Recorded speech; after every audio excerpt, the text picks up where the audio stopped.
이슈 토크입니다. 부산시가 내년부터 2040 부산 도시기본계획 수립 작업에 돌입합니다. 처음으로 인구 감소를 반영할 방침이라고 밝혀서 향후 부산에 많은 변화가 예상되는데요. 과거에 추진했던 기존 계획과 달리 양적 성장 중심에서 벗어난 만큼 올바른 도시계획을 위해 해결해야 할 과제를 살펴보고 부산 도시계획의 방향성에 대해서 이야기 나눠보도록 하겠습니다.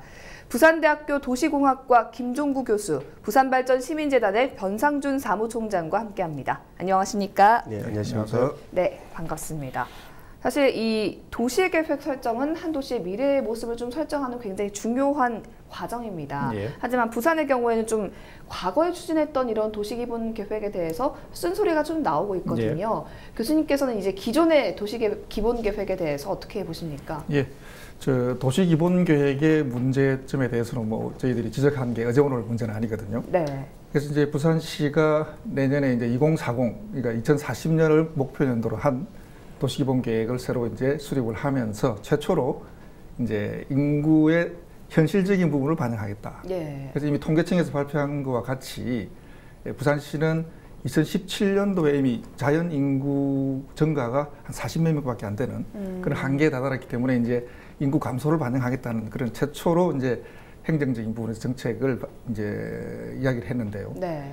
그래서 요 도시기본계획의 이제 문제점이라고 하면은 사실 여러 가지가 있습니다. 네. 그 중에서 이제 인구 부분을 말씀을 안 드릴 수가 없는데 사실 한 10여 년 전부터 저희들이 16개 광역시도에 도시기본계획에서 추정하고 있는 목표 인구를 다 합하면은 1억이 넘었었습니다. 네. 실제 우리 인구는 5천만이 그 당시에는 안 됐는데 예. 지금은 이제 그런 과다한 인구 추정을 하지 않지만은 그래도 아마 16개 서울시를 비롯한 16개 광역시도의 도시기본계획의 인구를 다 합하면 한 7, 8천만 될 거거든요. 예. 그만큼 이제 좀 과하게 추정을 하긴 합니다. 이제 인구 목표를 설정할 때. 네. 그래서 그런 부분은 많이 지적이 되었고, 그다음에 인구가 왜 이제 중요하냐면은 다들 뭐 알고 계시겠지만은 이 인구의 규모, 틀이 결정이 되면은 거기에 맞는 도시계획의 시설과 양이 결정이 되거든요. 예. 그래서 그런 부분에 있어서 상당히 중요한 역할을 하는데 사실은 뭐 또 인구 규모에 따라서 도시 기반 시설이나 그 이외의 여러 가지 시설이 또 똑같이 공급되는 건 아닙니다만. 그래서 오늘 이제 이 도시기본계획의 문제점을 제가 말씀을 드리는 데 있어서 여러 가지가 있습니다. 총론적으로 한 두 가지만 말씀을 드리겠습니다.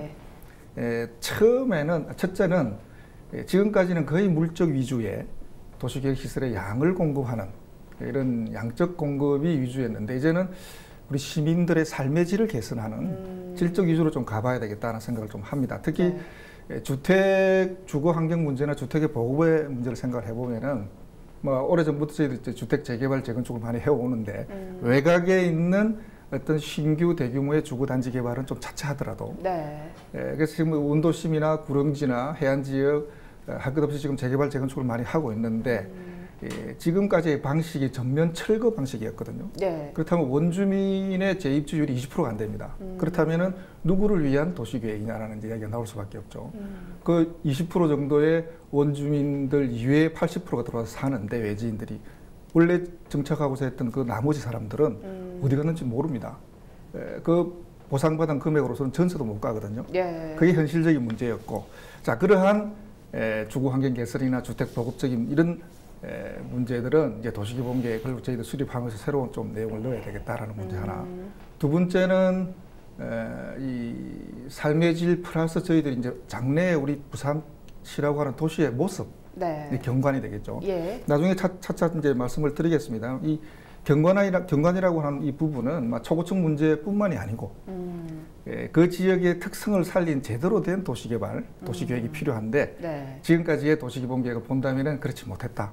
그래서 앞으로 이 도시의 모습을 새로운 어떤 관점에서 경관을 창출할 수 있는 이런 문제가 좀 대두될 수 있습니다.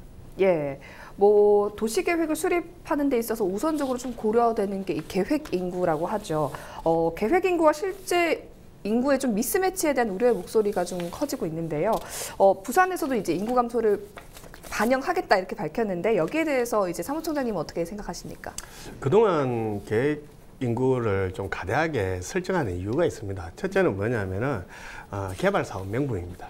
우리가 김해 경전철을 만들 때도 가행된 이용자를 수혜해서 만들어졌고 그다음에 흔히 민자 투자할 때도 보면은 가행된 교통량을 예상해서 만들죠. 그러면 그렇게 되다 보니까 이건 꼭 필요하다는 식으로 어떤 논리를 근거를 제시하게 됩니다.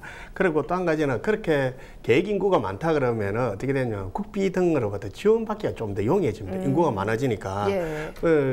그런데 이게 문제가 뭐냐면은 계획 인구를 많이 만들다 보니까 가행 개발을 가져오고 그다음에 대규모 주택단지를 만들어지고 외곽지에 개발되다 보니까 원도심에 대한 그게 만들어집니다. 원도심 공동화 현상이 이런 문제를 이때까지 해왔던 거죠. 그리고 외곽에 대규모 교통단지를 만들고 이러다 보니까 계획된 인구에서 도시기반 시설을 만들었는데 또 다른 도시기반 시설 소요를 창출해내는 그런 문제를 가지고 도시 연결성이 약간 부족해지는 그에 대한 새로운 문제도 만들어졌습니다. 그래서 앞으로 계획 인구를 감소 인구를 감안한다 그런 것보다는 저는 오히려 지금 현재 도시 규모가 부산이라는 도시 규모가 정말 쾌적한 도시인가에 대한 도시 공간적 측면에서 좀 더 접근해 볼 필요가 있지 않을까 하는 생각이 듭니다.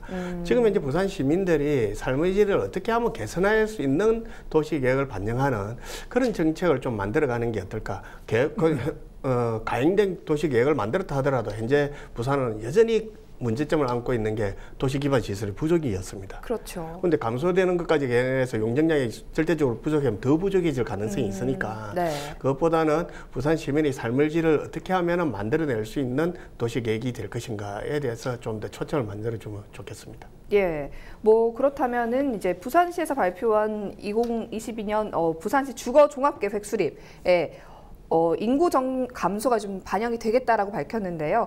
어떤 식으로 좀 주거 정책이 변화가 되나요? 주거 종합 계획은 주거 기본법에 따라서 시도지사가 이제 10년 만에 만들어야 되고 5년마다 또 수정해서 또 만듭니다.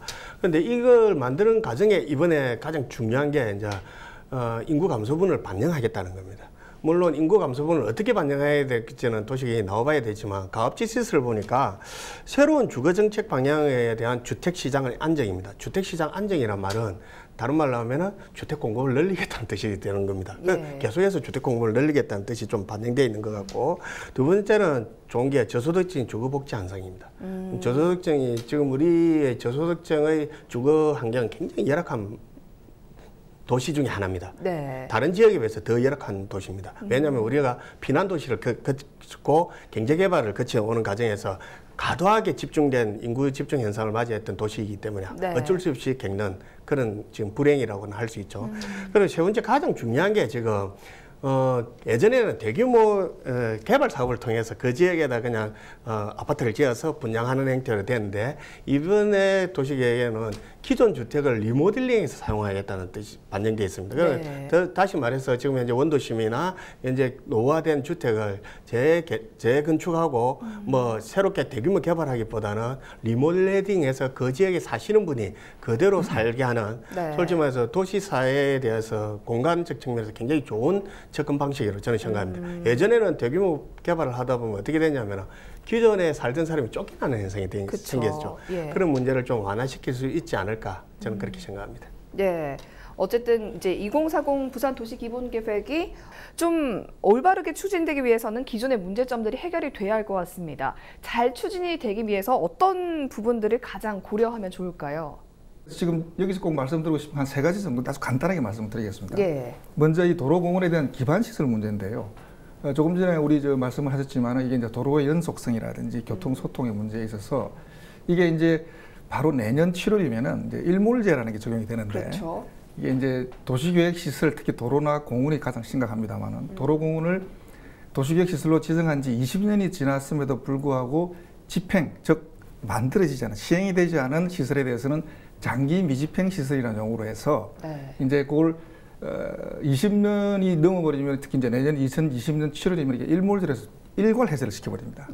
그러면 이제 시 입장에서 이게 사실 이것도 어제 오늘 문제는 아닙니다. 오래됐습니다만 장기 미집행 시설 해소를 하기 위해서 이 문제를 국비 지원을 받는 등 용역을 수립해서 기본계획을 수립하는 등 상당히 오랫동안 고민을 해왔음에도 불구하고 이게 해결이 안 되고 있는 부분이거든요. 만약에 이 도시기본계획의 장기 미집행 시설이라는 부분이 직접 당기기는 힘들겠지만은 이 부분이 해소가 되면은 이 도로의 연속성이 완전히 무너지는 거죠. 20년 전에 각 지방자치단체, 우리의 16개 구군에서 도로계획선을 그을 때는 필요했기 때문에 그었거든요. 네. 근데 그게 예산상의 문제로 집행이 안 됐다고 해서 해소해버리면은 그 도로의 연결성의 문제는 즉 단절돼 버리니까 아주 심각한 지금도 아주 교통의 문제는 심각한데 네. 이 장기密집행 시설 때문에 도로 소통에 대한 교통 문제가 아주 심각해질 것이다라는 문제하고, 두 번째는 주거환경 문제라고 조금 전에 잘 짚어주셨기 때문에 네. 제가 특별히 말씀을 안 드립니다만은, 특히 이제는 지금까지 해왔던 어떤 구릉지의 재개발 재건축, 그 이후에 어떤 일괄적인 아파트 위주로 한 주택 공급에 대한 부분을 탈피해서 네. 리모델링이라든지 원주민을 위한 주거 종합기본계획으로 가겠다는 그런 방향성은 좋은데, 지금 현재 이 도시재생 사업이 아주 활발하게 이루어지고 있거든요. 현 정부의 국정기조 중에 하나인 뉴딜 사업이라고 해서 예. 국비의 지원을 받아서 아주 우리 16개 구군에 다양하게 지금 진행이 되고 있는데, 이 원도심이 비어 있는 이 부분에 대해서 오랫동안 저희들이 많은 정책과 예산을 투입해서 환경을 개선하고 있음에도 불구하고 큰 실효성이 없은 부분이 있거든요. 네. 그래서 이 부분이 어떤 주거에 대한 정책, 주거에 대한 어떤 종합적인 방향이 원도심에 있는 원주민들과 같이 해서 재생과 연계해서 가는 방향, 이런 방향도 꼭 필요하겠다라는 부분. 네. 이제 마지막으로는 이 경관 문제인데요. 경관이 단순히 이제 이런 높이라든지 초고층이라든지 이런 부분만은 아닙니다만은 현재 시가 이제 뭐 우리가 높이 관리에 대한 규제가 없어서 이러한 초고층의 난립이 발생한 이런 건 아니거든요. 예.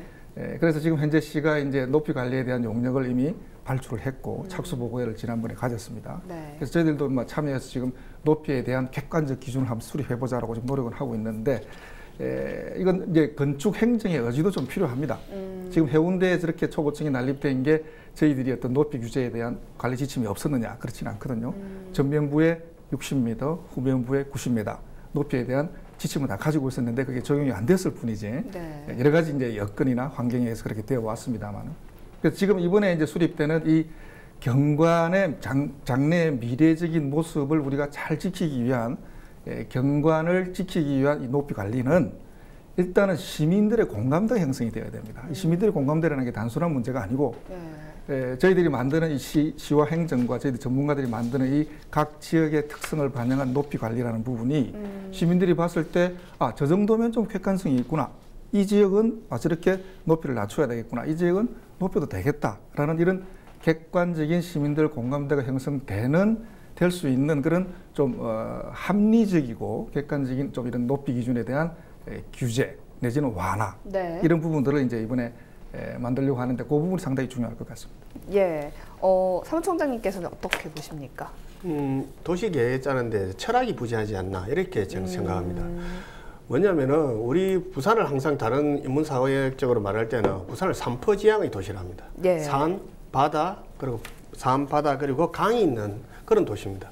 그렇게 되면은 도시계획을 짤 때 있어서 산이 보이고 바다가 보이고 강이 보이는 도시계획을 짜야 되는데 그쵸. 산을 숨기고 바다를 메꾸고 그리고 강을 갖다가 메꾸는 그런 도시계획이 되어 왔던 거죠. 그러다 보니까 이게 철학이 없어진 겁니다. 그러다 보니까 경관 문제도 생기고, 그 다음에 좀 그 공간 간, 도시 공간의 연결성도 부족해지고, 이런 문제가 생기는 게 아닌가 생각이 됩니다.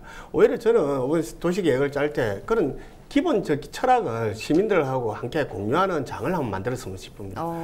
도시계획 철학을 한번 만들자. 그럼 저거 삼포지향이라 그러면은 적어도 뭐 산은 보이고 바다도 보이고 강도 보이는 도시를 만들자든지, 아니면 최소한 산은 산에 돌려주자라는 캠페인이라도 한번 벌려봤으면 어떨까 하는 생각이 듭니다.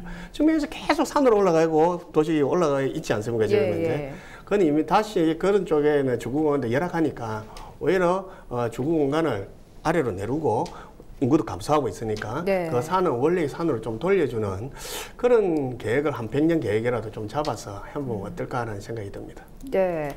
뭐 사실 부산은 그동안 과잉 개발로 인한 문제점들이 좀 논란이 됐었는데요. 이제는 뭐 무조건적인 개발이 아니라 질적 개발을 하자 이렇게 나서고 있는 상황인데, 부산의 도시계획이 변화하기 위해서 어떤 대안들이 좀 마련돼야 한다고 보시나요? 그래서 이 도시기본계획에서 할 수 있는 부분이 한정적이라는 말씀 제가 모두에 말씀을 드렸고, 그래서 이게 이제 예를 들어서 지금 외곽의 확산이라는 부분을 우리가 많이 지적해 왔지 않습니까? 인구가 좀 한 20년 15년 전만 해도 인구의 증가 부분이 좀 있었기 때문에 그래서 도심에서 발생하는 주거 문제, 교통 문제, 환경 문제를 해소하기 위해서 저희들이 도시 성장 관리라고 하는 도시 정책적인 측면에서 외곽의 대규모의 신도시나 대규모의 어떤 마트나 네. 대규모의 어떤 실용주거 단지를 만들어서 외곽에 확산을 시켰는데 지금 그 부분에 대해서는 스마트 성장 관리라는 부분에서 벌써 이제 다른 쪽으로 정책이 다 이전이 되고 있거든요. 그래서 저희들 부산도 그렇게 하지 않는 것은 아닌데 네. 근데 도시기본계획에 이런 부분을 담기에는 한계가 있으니 각 개별 단위별로 정책을 사실은 수립을 합니다. 그래서 외곽의 어떤 확산 위주의 개발보다는 원도심이라든지 도심부에서 역세권에서 발생하는 도시 문제를 우리가 해결하기 위한 어떤 압축 개발, 흔히 네. 얘기하는 컴팩트 개발입니다. 컴팩트 시티라든지. 네. 그래서 기존에는 용도 지역에서 여기는 주거 용도, 여기는 상업 용도, 여기는 공업 용도, 여기는 녹지 용도로 딱 구분했던 것을 최근 선진국에서는 한 20년 전부터 다 그걸 무너뜨려 버렸거든요. 예. 도시의 원도심 발전을 위해서 특히 비어 있는 도시의 활성화를 위해서 지금 복합적으로 개발하기 시작했습니다. 그걸 저희들이 컴팩트 개발, 압축 개발이라 그러는데 부산시도 이제 그런 부분을 방향 이전을 하고 있는 단계에 있습니다만은 그래서 지금 이제 그런 개발을 하더라도 가장 중요한 거는 이제는 사람 위주의 도시계획, 도시개발이 돼야 되겠다. 예. 우리 저희들이 이제 도로에 대한 하나의 신설 도로를 만들더라도 반드시 제일 먼저 우선적으로 저희들이 결정하는 것이 도로의 용량입니다. 교통량을 먼저 파악을 하거든요. 네. 그 교통량은 차량 위주의 계획입니다. 그래서 지금은 물론 선진국에서는 오래전부터 하고 있고 저희들도 일부 하고는 있습니다만은 이제는 거기에 도로를 이용하는 보행자 중심의 도로교통계획이 돼야 되겠다.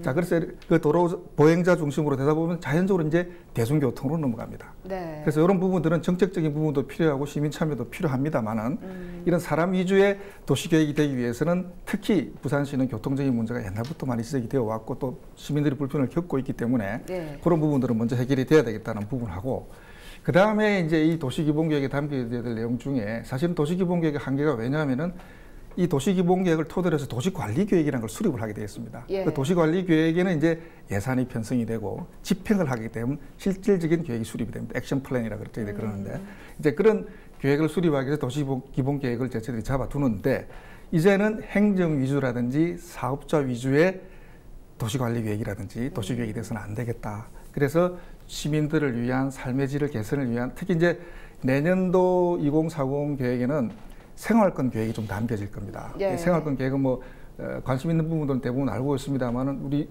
부산시는 3개 권역이거든요. 생활권이 동부산 생활권, 중부산 생활권, 서부산 생활권. 네. 그래서 동부산은 이제 실질적으로는 금정구, 동래구도 동부산에 포함이 되어 있습니다. 근데 이번에 과감하게 빼버리거든요. 예. 그래서 해운대, 기장, 수영만 넣고 나머지는 중부산으로 다 넣어버립니다. 그러면 이게 이제 원도심으로 들어가게 되거든요. 예. 나머지 저 이제 서부산권은 이제 예를 들어서 북구나 사상구, 사하구 이쪽 강서구로 가는데 이 격차가 굉장히 심합니다. 그래서 동서균형 발전을 위한 이 균형 발전, 그다음에 격차 해소에 대한 부분들도 이제 좀 담아줘야겠다 기본 계획에 이런 문제들하고 마지막으로는 조금 전에 말씀드린 어떤 이 주택 공급인데 저희 흔히 이야기하는 이제 사회적 혼합이라는 이야기를 쓰거든요. 소셜 믹싱이라 그러는데 네. 자 누구를 위한 주택 공급이냐, 누구를 위한 주거 환경 개선이냐 할 때 이제는 저소득층이라든지 무주택자 상당히 국토부나 정부 차원에서도 추진해 오고 있습니다만 잘 안 되고 있거든요. 저희들이 아파트를 지어도 돈 있는 사람 위주의 중산층 이상의 사람들이 다 분양을 받아가고 물론 무주택자를 위한 어떤 분양의 혜택을 주고는 있습니다만은 네. 해소가 잘 안 되고 있거든요. 그래서 이런 어떤 주택의 공급 문제에서 사회적 혼합 내지는 소셜 믹싱에 대한 부분들도 좀 고려해서 기본계획에 담아야 되겠다 이런 말씀을 드립니다. 예. 전문가 입장에서 시민의 입장에서 이제 부산 도시계획이 어떤 방향으로 좀 잘 나아갔으면 좋겠다고 생각하십니까? 앞으로의 도시계획은 좀 사람 위주로 만들어가는 도시계획이 되어야 되지 않을까라는 생각이 들고 그래서 지금 이제 인구를 바탕으로 해서 예산을 지원하는 방식에 좀 탈피해서 그 지역에 사는 사람의 어떤 지역성 그 공공성을 강조하고 그 지역에 사는 사람들의 어떤 삶의 질을 어떻게 하면 쾌적하게 유지할 수 있는가에 대한 도시계획에 조금 더 집중해서 볼 필요가 있지 않을까 저는 그렇게 생각합니다. 예. 교수님께서는 어떻게 보십니까? 마지막으로 제가 한 가지 얘기 좀 제안하고 싶은 거는 부산시의 시세가 지금 점점 약화되고 있거든요. 예. 그래서 이게 시세라는 게 시의 세력입니다. 근데 이제 주변에 경남과 울산이 있습니다. 예. 그래서 경남, 울산은 지금 이전부터 계속 치고 올라오고 있거든요. 그래서 이제 광역 도시계획도 좀 활용해야 되겠다. 그래서 도로 문제도 마찬가지고 산업단지도 마찬가지입니다. 이제는 경남과 울산, 특히 김해, 양산은 굉장히 지금 확장 일로에 있고 예. 울산도 마찬가지입니다. 그래서 좀 광역적인 부분에 저희들이 눈을 돌려서 부산의 이 시세를 좀 넓혀야 되겠다 그런 말씀을 드립니다. 예, 사람 중심의 삶의 질을 높일 수 있는 그런 도시가 만들어지길 기대해 보겠습니다. 오늘 이슈토크 여기서 마칩니다. 함께해 주셔서 고맙습니다.